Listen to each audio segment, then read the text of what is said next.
All right, so we're waiting for the preview, and I think we're going live. Yes. Hey, everybody. Hello, and welcome to the Seventh Rule with Cirroc Lofton. Hello, hello. And Melissa Longo, of course. Hi.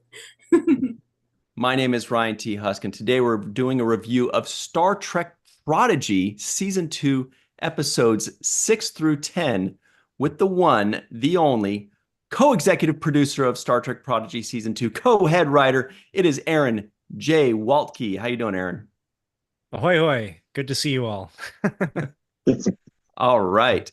Me First things too. first, the thing I have to ask you just to get us started. First of all, I don't know when you sleep, but since July 1st, then let's say since June 27th, how many interviews have you done? Live, in person, Zoom, video, articles, Trek movie, Trek core? What would you say? I've sort of lost count at this point. I just assume I'm being interviewed at any particular time. Like whoever I'm talking to, it might be recorded and then show up on a website somewhere. Pretty much. That's true.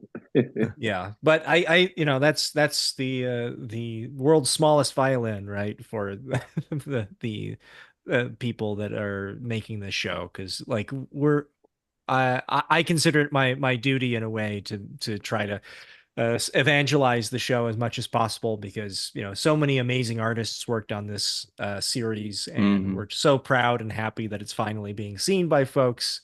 And I'm just a humble servant here to spread the word. Let's take a Well, second very yeah. quickly. Sorry, Srock, just to say hello to everybody in the live chat.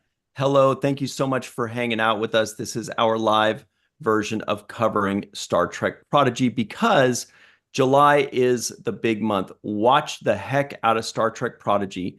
If you want to watch it weekly, go ahead after July.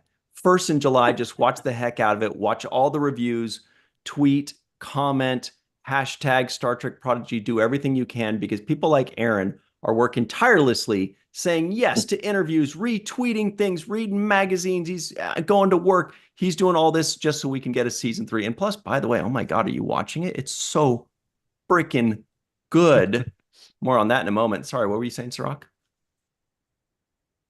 Well, I was going to ask about, some of the production issues that you kind of faced coming up with this season, because I noticed that it looks pretty amazing and looks like there hasn't been a step missed from season one to season two. And I was, really kind of wondering how you were able to keep that consistency, with all of the transitioning, with the time lapse in between. Sure. Because I wondered, do you lose artists? Do you keep the same artists on deck? How does that work? I mean, the short answer is yes.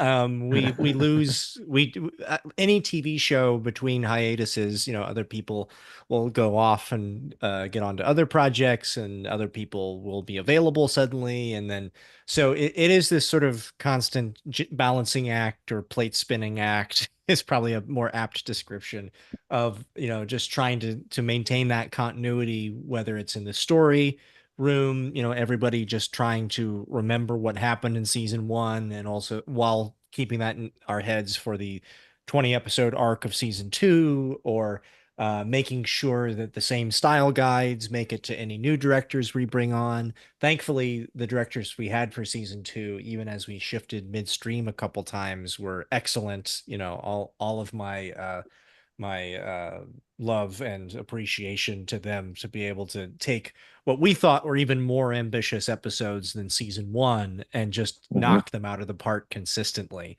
The first season had its own sort of production challenges. The least of which is like COVID happened just as we were entering the production Mhm. pipeline. So we Yeah. actually had to think on our feet during that period and figure out how to make this show with those challenges in mind. And then, miraculously, by the time season two rolled around, that made us so efficient. We were able to focus on just making the show look as great as possible. So it's always a challenge, but I think everyone is so passionate about the show. I would be remiss if I didn't say that every department rose to it, and I think everybody was really firing on all cylinders for sure. I Awesome. see. So you're co-head writer. For a lay person, what does that entail, being a head writer of a show? Right. So, it typically means, in a writer's room, you're kind of what's called a strong number two, which has different meanings elsewhere. But I wasn't going to say it. essentially it means you're like the sort of I saw Jankum Pog take a strong number 2 in one of his Yeah. right. He clogged the sonic toilet. Yeah. But in TV writers parlance, it basically means that when the showrunners are off doing any number of other things, taking meetings, reviewing art or animatics, or meeting with executives, or reviewing merchandise or anything, I was there kind of to guide the room, break episodes, brainstorm, and basically run the show, from a story perspective, so that when they came back, we could all discuss. And I've worked with the Hagemans long enough now that I kind of know what they like, what they don't like, and we kind of have a simpatico sort of brain connection on a lot of stuff, where I can pretend to be the third Hageman brother who we jokingly say, "Hey, I'm Devin." Like Dan and Kevin. Very good. Yeah, that's very good. So yeah, I kind of help break the story and come up with episodes, and then they'll come in and give their thoughts, and then we'll then re-break it in more detail, and then send it off to script. Then it comes back. I'm one of the people that will give notes on the script, and then I'll rewrite the script. Sometimes I'll split it with one of the Hageman brothers, and we'll switch and do a pass on each other's halves. And then once all of those are done, when it comes into production, I give notes on animatics and cuts and that sort of thing, and sometimes offer suggestions, as far as like, oh, since the directors added this sort of cool action sequence, or there's an explosion, we should probably have a reaction to that. So I'll offer, suggestions along those lines. But also sometimes I'll just track story, and if something isn't making sense, or like, oh, I thought we had set that up, or we thought we'd sell that with an expression or something like that. If it's not working, I was like, okay, we have to add a line, or we have to correct that or tweak it.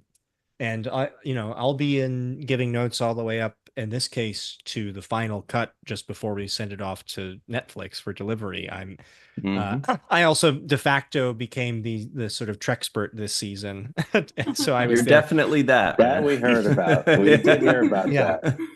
So it's in known the far and wide. in the mix, I was like, that sounds more like a Klingon disruptor. Well, actually, I have a question that's similar to that. Now, everybody that's watching at home, hopefully you're watching all of the episodes, you've seen them all, or you're at least up to episode 10. We're not going to get too crazy into spoilers, but there will be some spoilers. Like, for example, episode 10, I believe it was, which I believe was one you specifically wrote. Yes. There was a line in there that I had seen and heard many times before, and I want you to confirm or deny that line. I wrote it down. Okay. That line is, here it is. Ah, and it's called the Wilhelm scream. Did I hear that or not? I know I did. Yeah, we couldn't resist. I think, anytime you have Love it. anytime you have somebody have a what they call a hero death, it's kind of like, I think the sound mixers slipped it in, and we all laughed and said, yeah, it works to keep it. Anytime you hear that thing, it's like an immediately like, go back 10 seconds. I know I heard it, but let me just make sure. Yeah. So now It's hard to imitate. Like, you can, like, it was, I think that's why it's endured so long, is because it's such a weird scream. Ah! I can't. Aaron, I want to ask you about these episodes, because they move so fast and they're so action packed. It feels like there's like no fat on this on this meat, right? It's just all action, it's all story, it's all straight to the point. And my question is, are you writing these episodes a little bit longer and then trimming it down to this like 20-25 minute margin? Or is everything we're seeing everything that your guys are filming? I mean, honestly, very little of our dialogue winds up getting cut because, I think the Hagemans and myself have been doing this long enough that we know almost to like within 10 seconds how much dialogue we can squeeze into a script. And Oh sometimes wow. even then we're kind of like pushing it but we find ways creatively with editing. I think there's been a few occasions where not even for length, but just like when we actually see the monologue laid out, we're like, all right, this is dragging a little bit. Maybe we can trim it a little bit in the edit just to make it flow a little faster. So there's been definitely Mhm. occasions like that. I think there was a slightly extended scene with Gwendala and Majel that you'll see in the next 5 episodes where they have sort of I guess it's a heart to heart. And I think there was maybe like a quarter of a page of dialogue that I wound up cutting just for the sake of expediency. But, you're absolutely right. It's all very little fat. It's all 100% USDA premium grade beef right there, Yeah. lean beef. And that's partially just because at least for me, I have like the rhythms of a Star Trek episode in my head going, and then I'm like, okay, we have to tell that in half the time. So Yep. I have to pull out pretty much every trick in my magic bag to find a way to tell that story without losing too much and getting it down to distilling it to the essence of what I think works for what we wanted to Just achieve. jumping on that, and I know Melissa is going to have an excellent question too in a second, but how many pages is a script usually? Because it doesn't feel like 23 pages equals 23 minutes for your Mhm. scripts because the pace is quick, the speech is quick, Ella Purnell is quick, they move fast. Yeah. What are they like 30, 31 pages? You would think so, and maybe after they do what's called conforming, where like after they put in action description that fills out all the stuff that showed up on screen, it might push to that. But when we turn in the scripts, usually, I think especially on this season, around episode 8 or so, Ben was like, I know you guys are turning in 25-page scripts, but can you go shorter? So, so we actually did Wow. even less than that. Like the Wow. scripts we turned in typically were, if we could help it, no longer than 23 pages because, you Mm. know, I part of it is because with Star Trek in particular, the visuals, I think you have to account for ship flybys and planetary ascensions and descents Mm. Hmm. and just taking a moment at least to take in the amazing vistas. And so you would think that we're just writing with abandon, but this season we really did try to make it easier on our directors and editors. But Star Wow. Trek, if nothing else, has a lot of techno babble in it, so you got to explain everything. True, true. Still, But 23 I, pages is yeah, and I oh, am constantly blown away. I have to say that I love, love, love, love season 2. And episode 10 is probably my favorite, I think. It was That on would the first watch, but again on the rewatch, and I'm only up to episode 10 on the rewatch, That's but awesome. I love episode 10. But I keep getting little hints of old timey wimey sci-fi. Like Mhm. I get hints of, I don't know why I got hints of Raiders of the Lost Ark and hints of the never ending story and hints of Ooh. well, spoiler, just so you know, when the crew is walking between the two statues of the traveler, Mhm. it still reminds me of the oracles from the never ending story. And Sure. I'm wondering, is this intentional, or does it happen, or was that, am I just putting stuff into it that's not there? I mean, some of it is intentional and some of it is just like, our brains are just like story remix engines of just like, this Yeah. feels right and I don't know why, and then a fan will point out like, that's straight from Neverending Story. It's like, oh, you're correct. It's amazing. I love it. Um, I'm like, ah. And yeah, Never Ending episode Story has been in my head nonstop, Sure. the song, since then. Yeah, I think there's a little bit of Neverending Story in that moment. There's also a little bit of Lord of the Rings when they're on the rafts and there's like the two Yes. large statues that they're passing 100%. by, just to add that sort of awe and mysticism, and sort of ominousness. Um, and yeah, episode 10 in particular was a really fun script to write. It felt, because it was one of the scripts that I think, not a lot of people wanted to touch because there was so much going on. And I was like, put me in, coach. I know how to write this script. And it really did feel like, I think I've said it elsewhere. It felt like I was on a Universal Studios ride that was happening in my head as I was creating it. Like, because it was just sort of like so many things happening that was just like, oh, this now we're getting a taste of Wesley's, in experience in the room from, what was the episode, mission assignment Earth, Yeah. from the original TOS series. And then suddenly they're on the run, and then we have the Loom attack on Voyager A. That was And awesome. yeah, I mean, that was very much me pulling from First Contact and so many great sort of invasion episodes. Ooh. I also vaguely remember, like, there's the episode of DS9 when the Klingons invade, and I love those sort of like frenetic like, battle stations. Oh crap! Like those type of scenes are always the best. And of course, Microcosm Janeway came back, Year of Hell Janeway with the tank top. I was like, Love it. who better to Yeah. kind of like take this under her own hands than Action Janeway? We're getting some answers. Mhm. That's the line. Now, did did Wesley Crusher pick his own outfit to wear in this particular episode? Because it looks like he's got some outrageous O'Connor gear on, and I wondered if there was Yeah. a wardrobe discussion with that, or what was the deal with that? Yeah, so Will, famously in the first couple seasons of Star Trek The Next Generation, before he got a uniform, he wore some really crazy sweaters. And Yeah. um Yes. when it came to like, well, what does civilian Wesley look like? I think all of us were just like, he would probably, yeah, why wouldn't he wear one of those sweaters? And so we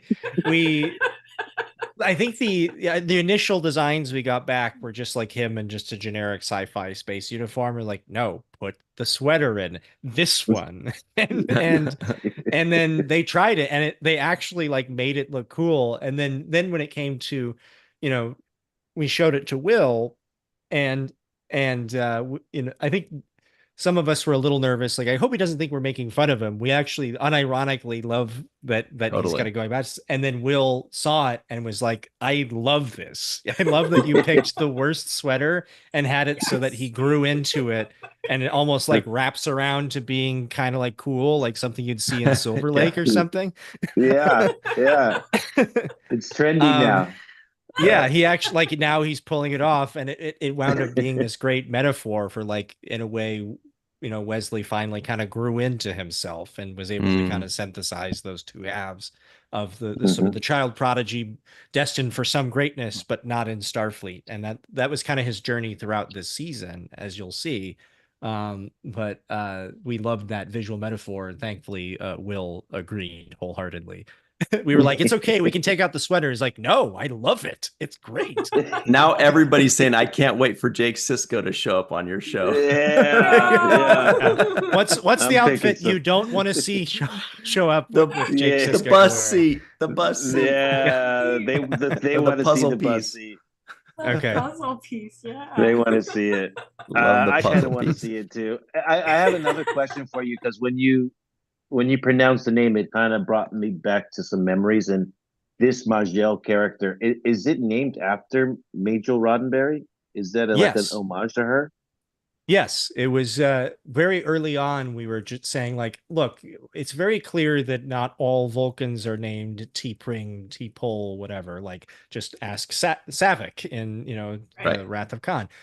But it was interesting to us that a lot of the writers were like afraid to explore other Vulcan names, and we were like, well, what would be kind of like an interesting name that might also have some significance in the Star Trek world? And then somebody said, like, is there something with Majel? And then we said, well, you'd have to Vulcan it up a little bit. And then we said Majel, and everyone was like, yeah, that actually sounds nice. And Mhm. thankfully everyone really liked it.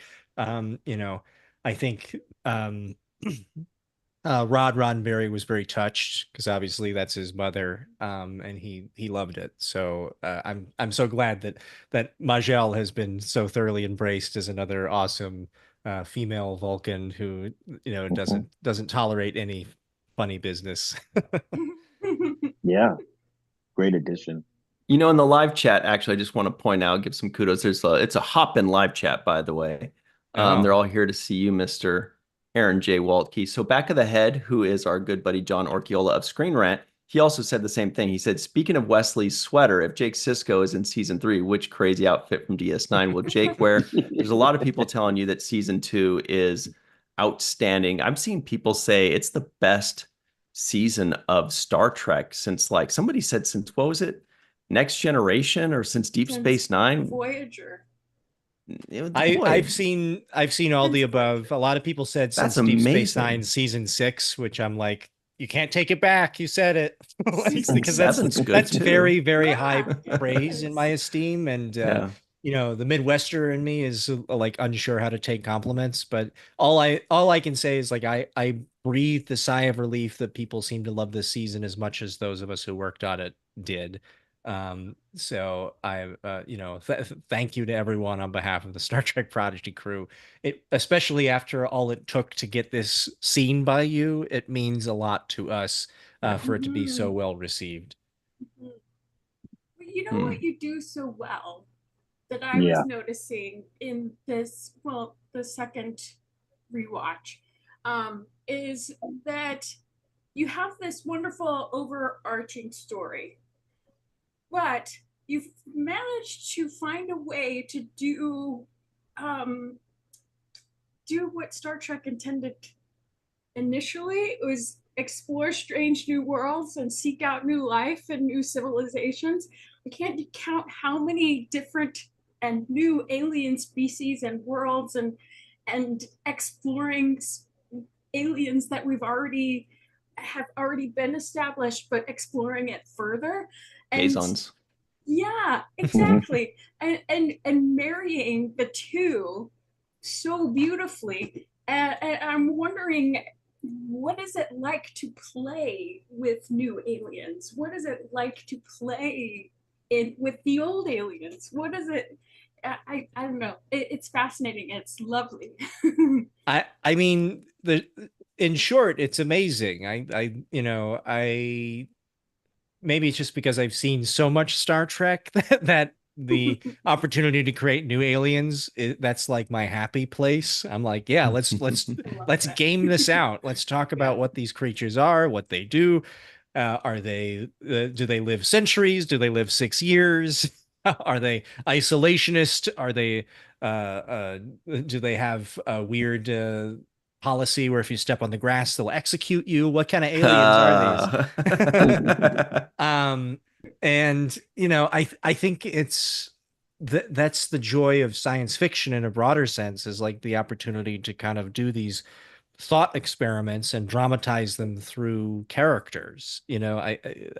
All that's the best thing that I think Star Trek can do, is allow people to kind of think about what else is possible.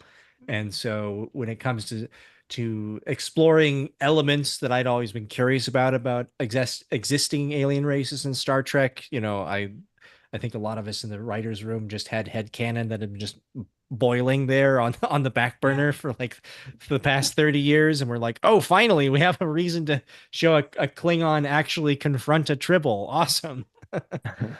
um but then also the chance to create new life and new civilizations is equally valid and super fun. I think also this season the chance to expand on the Vau Nakat and Solum, which we had caught glimpses of from the pretty much the diviner's perspective only. And we were like, well, I think what Star Trek does great is sometimes they'll start with an idea of an alien race that perhaps is sort of like paints with a broad brush. It's like all Klingons are angry warriors, all Cardassians are conniving, and then you get to dig in deeper and show that there's, like all things, a civilization is not a monolith, and there are helpful Cardassians like Garak, and there are Klingons who fall in love with Ferengi. There's and that I think was a real joy to explore as well this season. One of the things I enjoy as well. Oh, I'm sorry. No, please go ahead. Yeah, Aaron, I was going to say that one of the things I enjoy is watching these kids, the character kids, kind of grow on screen in front of me, and have this journey of self-discovery, of growing confidence, of learning teamwork, just a lot of the things that I see as the show has gone on. And in this batch of episodes, we got to see Zero go through a kind of moment of self-discovery, of trying to find the corporeal, experience of feelings. And that was a very good episode to me as well. I enjoyed that a lot because it was a chance to see a character find a whole new range of feelings, emotions, and experiences. I love the nobodies joke that Jenkins came up with. Yeah, me too. Yeah. I thought of you when he said that. I was like, that's a pretty good joke. That was a good joke. Both of you, because contrasters all around. Yeah, it was great. Yes. But just to see that experience, and to me, that's one thing you've also kept throughout, consistent through the first and second season now, is the growth and development of these characters, and seeing the journey that they have of self-discovery. Yeah, and I think self-discovery is the operative phrase there, and we've certainly seen other characters come of age on Star Trek, yours as much as any. And that was something at the forefront of our minds, of just like, isn't it amazing that Star Trek is such a long-running franchise, that you can start with, by all accounts, child actors and literally watch them grow up on screen and have their stories reflect that. When you started Deep Space Nine, did you know that your character would eventually become like a war reporter, and a writer? No. Like, it's that's the journey we're all on. And I think that was something we definitely wanted to reflect. And in Zero's journey as well, just talking about not painting species with a broad brush. I think in Star Trek, there's always this assumption of ascension, of where you transcend from a physical self to a higher enlightened state. But we thought, wouldn't it be interesting if some of them, if they were born as energy beings, perhaps would be curious about what it was like to have a physical self and a physical body. And we thought it was important to show that, anyone has the opportunity to, as the doctor said, grow beyond their programming, and discover who they are. And Zero, I think, is and will continue to be on that journey. And we really loved that for them.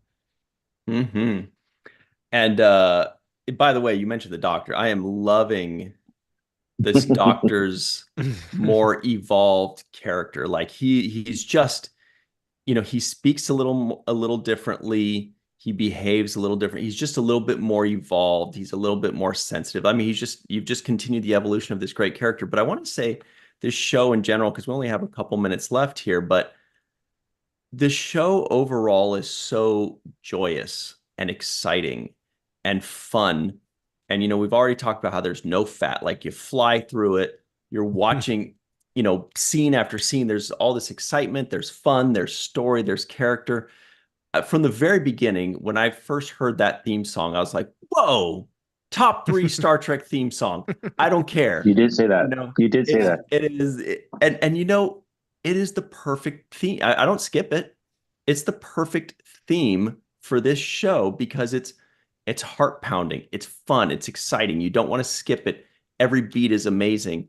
And when you were talking with Cirroc just a minute ago about the Jake Sisko growth, I couldn't help but wonder, you guys are only 40 episodes in. Imagine if you guys get 170. Wow. What would that be like? Yeah. And there's an old writing adage, I think, of like, if you have a great idea, don't save it. Use it now because you'll come up with even better stuff later. And I think that's the way we have always tried to operate. It's like, let's not like pull our punches or hold off on cool ideas. I feel like all art is a miracle. The fact that we get to make television and tell stories for a living, and that for it to come out even watchable, let alone good, is truly miraculous. And it's something we don't take for granted. And so if we have the opportunity to tell stories that are meaningful or surprising, or will allow people to have catharsis or see themselves in a different light. I heard from a fan who told me that they were, reconnecting with a loved one who they had fallen out of touch with because they were so moved by Wesley's story. And, Wow. not to get maudlin, but like that is kind of why we do this stuff, is because sometimes the only way that you can reach someone or help them kind of find that next step in their own personal emotional journey is to give them a myth or a legend can kind of be swept up in and then find themselves changed by magic. And that's why we do this stuff. Mm-hmm. Yeah. Well, that makes sense. Yeah, that's a beautiful Sorry, line. was that way too philosophical? No, that was beautiful. I think we just all Right. kind of I just kind of followed you along and was like, oh, that was beautiful. So we're just about out of time here, but we do want to acknowledge everybody in the live chat that's been saying so many nice things. Neil, Mark, Lucia out in Brazil, JR Poole, who's getting you guys some pizza, by the way. Shout out to JR Poole. Thank you to the fans, by the way. Yeah. We're already planning the pizza party. It was not expected, but we're beyond excited to get the crew back together and say, all we want hey, are pictures. Yeah. The fans loved it so much. We got you this pepperoni za. And Walter, Dave, John, Chef Janet, War Dogheim, everybody knows. Neil, who else? Allison Leach Hyde, Melissa H, and so on. There's so many people scrolling through. Glenn Iverson, who lives in Vegas, so you'll see him there. Kalena is there. Joel, Just Rosie. Anyway, we want to give a very special thanks to our friends, Homer Frizzell, Dr. Anne-Marie Siegel, Eve England out in Wales, Yvette Blackman Tom, TJ Jackson Bay out in Missouri, Titus Muller, not Dr. Muhammad Noor, Tierney C. Diekman, Anil O. Palat, Joe Balsarati, Mike Gu, Dr. Stephanie Baker, Carrie Schwent, Faith Howell, Edward Foltz, My Live from Tokyo, the Matt Boardman, congratulations, just got married. Chris McGee, Justin Weir, Jake Barrett, Henry Unger, Allison Leach Hyde, Julie Manisfee, Jed Thompson, Dr. Susan V. Gruner, Glenn Iverson, Dave Gregory, Tim Baum, Chris Sternett, the STLV house band, the Roddenberries, and of course, Jason Oken and Greg K. Wickstrom out in Hawaii. Well, this has been awesome, Aaron. I don't know how you keep jumping from interview to interview, but we really, really appreciate you taking the time today. Hey, my pleasure. I'm just want to say thanks everybody for watching, and please just tag a friend, find someone who hasn't seen it yet that you think might enjoy it, and let them know that if they watch it right now, they could make a difference. Totally. Yeah, now's the time to watch it. And it's so easy to watch. You can get 4 or 5 episodes in, and it's in one sitting and not even think about it. Yeah. Mm-hmm. Well, thanks very much to everybody who joined in the fun. We really appreciate it. Please make sure to like this video, subscribe to the channel, hit the bell icon for notifications.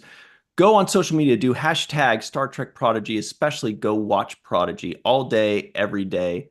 We'd really appreciate that. When this show's over, hit the refresh button, leave some comments in the comments section below that pop up. And that's it for us. For Melissa, Cirroc Lofton, Mr. Aaron Eisenberg, thank you all very much for joining us. And until next time, always remember the 7th rule. Oh, I have to end the stream. All right, now bye. Thanks, Aaron.